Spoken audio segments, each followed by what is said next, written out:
अस्सलाम वालेकुम दोस्तों, एरर्स एंड सॉल्यूशन सीरीज में खुश आमदीद। इस सीरीज के अंदर हम IPS सॉफ्टवेयर के अंदर जो एरर्स आते हैं उनका सॉल्यूशन देखते हैं। ये विंडो 11 के ऊपर एक इशू आ जाता है जो बाज़ाहिर ऐसे लगता है जैसे कि ये इसकी हार्ड डिस्क का मसला है।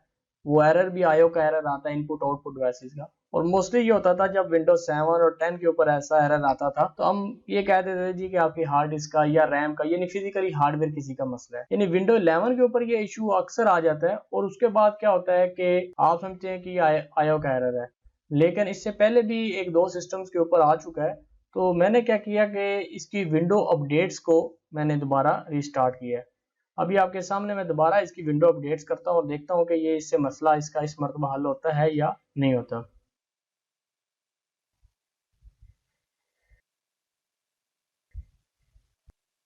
कि जो एडवांस ऑप्शंस में से जाके ये कि विंडो की जो अपडेट्स हैं वो ऑटोमेटिक पे रहे, तो फिर उम्मीद है कि ये एरर नहीं आता।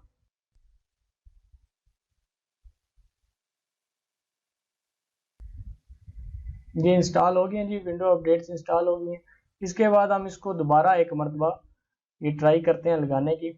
अगर ये लग गई ठीक है, नहीं तो फिर हमें रीस्टार्ट करना पड़ेगा।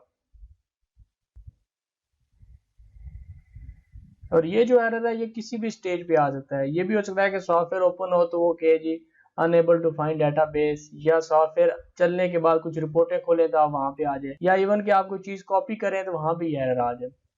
इस तरह का एरर अभी ये देखें उसी तरह स्टिल आ रहा है। आपने क्या करना है कि इसको एक मरतबा रीस्टार्ट कर देना है। ये दोबारा सिस्टम रीस्टार्ट होने के बाद आ गया यहाँ पे। इसको हम दोबारा फिर उसी तरह ओपन करते हैं।